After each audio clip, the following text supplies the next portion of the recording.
और आप देख रहे हैं दर्शन भारत न्यूज। लखीसराय जिला मुख्यालय इन दिनों राजनीति का केंद्र बिंदु हो चुका है। एक तरफ धरना स्थल पर भाजपा के नेता यानी बिहार विधानसभा में नेता प्रतिपक्ष विजय कुमार सिन्हा के द्वारा लखीसराय में ट्रिपल मर्डर के बाद जो घटना घटी, सरकार की ओर से कोई मुआवजा नहीं दिया गया, पीड़ित परिजनों को नौकरी को लेकर धरना पर डटे हैं। सैकड़ों कार्यकर्ता सरकार के खिलाफ नारेबाजी कर रहे हैं, आंदोलन कर रहे हैं। वहीं दूसरी तरफ लखीसराय नगर परिषद के जो सभापति हैं अरविंद पासवान, उन्हें भी फंसाने की साजिश रची जा रही है, या यूँ कहें तो साजिश रच दी गई है। और दूसरी ओर नगर परिषद के जो वार्ड पार्षद हैं, 33 में से 32 वार्ड पार्षद, वो भी लगातार इसके खिलाफ मुखर हो रहे हैं। आज भी दर्जनों की संख्या में लखीसराय नगर परिषद के वार्ड पार्षद डीएम को आवेदन देकर न्यायोचित जांच की गुहार लगाए हैं। देखिए इस वीडियो में जो प्रतिपक्ष के नेता हैं विजय कुमार सिन्हा क्या कर रहे हैं और जो लखीसराय नगर परिषद के वार्ड पार्षद हैं उनका क्या दावा है, क्या दलीलें हैं, सुनिए। कोई कार्रवाई नहीं किया, ये अत्यंत ही दुर्भाग्यपूर्ण। और लगातार नेता विरोधी दल आदरणीय विजय सिन्हा जी लगातार जिला प्रशासन को संपर्क करके बताते रहे कि कार्रवाई करे। हमारी भारतीय जनता पार्टी के एक एक कार्यकर्ता इन चीजों को उठाने का काम कर रही है, लेकिन नीतीश कुमार जी की सरकार आराम से सोने का काम कर रही है। कार्रवाई क्यों नहीं कर रही, ये जानना हम लोग चाहते हैं। आज पूरी भारतीय जनता पार्टी एनडीए के लोग यहाँ आकर इस धरना के माध्यम से नीतीश कुमार जी का विरोध कर रहे हैं कि आप कार्रवाई क्यों नहीं करते। मुख्य आरोपी भी अभी तक नहीं पकड़ा गया सर। नहीं, ये लोगों ने कोई कार्रवाई ही नहीं किया है। उनको मुआवजा देना चाहिए था। इसी लखीसराय की धरती पर जब बालू के लिए लोग मारे जाते हैं, उनके लिए एक तरह से मुआवजा की व्यवस्था की जाती है, लेकिन यहाँ पर एक ही परिवार के लोगों के साथ इस तरह की घटना घटी और एक तरह से नरसंहार हुआ, तो इसमें क्यों नहीं मुआवजा दिया जाएगा। आगे सर आप लोग क्या करेंगे? हम लोग लगातार इसके लिए लड़ते रहेंगे।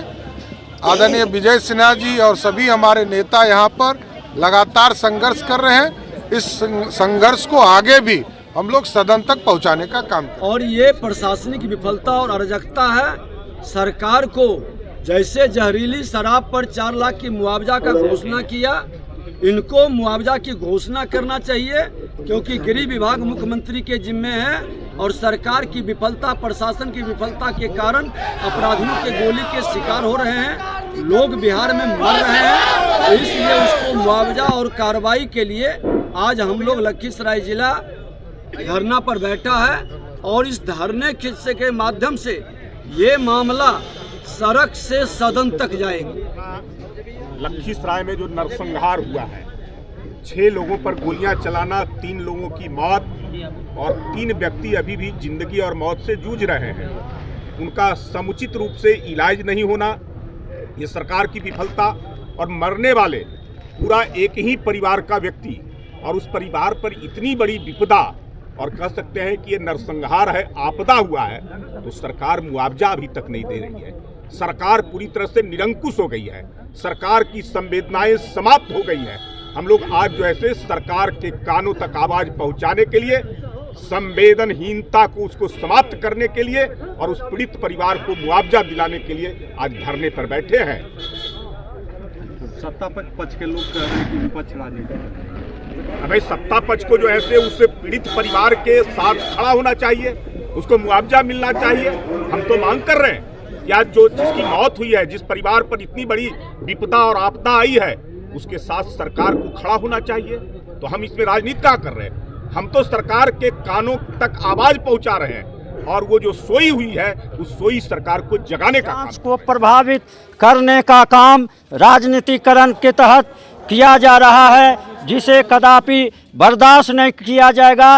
ये सरकार के पीड़िता को न्याय मिलना चाहिए, ये क्लियर बात है। और उसके साथ जो अन्याय हुआ है, दोषी को जो है से फांसी मिलना चाहिए। और जहाँ तक सवाल है अरविंद पासवान को फंसाने की बात है, वह कहीं से अरविंद पासवान नहीं है और उसके साथ जो है से उसको फंसना नहीं चाहिए। यदि अरविंद पासवान दोषी है तो उसको सज़ा मिलना चाहिए, न्याय जाँच होना चाहिए, उसको न्याय जाँच होना चाहिए। लेकिन जो दोषी है उसको जेल जाना चाहिए, फांसी होना चाहिए, जो निर्दोष को फंसना नहीं चाहिए। यही मेरा बिहार के माननीय मुख्यमंत्री के द्वारा संज्ञान में लेते हुए कराया जा रहा है। इससे घबरा करके लखीसराय के स्थानीय विधायक विजय कुमार सिन्हा के द्वारा हत्या का राजनीतिकरण कर रहे हैं और अपराधी को बचाने का काम कर रहे हैं। विजय कुमार सिन्हा की उक्त हत्याकांड में संदेहात्मक भूमिका प्रमाणित होती है, क्योंकि उक्त हत्याकांड के मुख्य अभियुक्त को हथियार उपलब्ध कराने वाले उमेश साव से उनका आत्मीय लगाव है। पार्टी के एक महत्वपूर्ण पदाधिकारी से ही मांग करते हैं कि निष्पक्ष जांच हो। ये जो घटना घटी है बहुत निंदनीय घटना है और हम लोग 32 वार्ड पार्षद चेयरमैन के जो झूठा में फंसाया जाने की कोशिश हो रही है, ये बीजेपी के द्वारा ये नाइंसाफ़ी है। यदि ऐसा है जांच में यदि हम लोग में कोई ऐसा व्यक्ति हैं तो इस जांच का प्रक्रिया करा के काम हो, सरकार की तरफ से ही मांग करते हैं।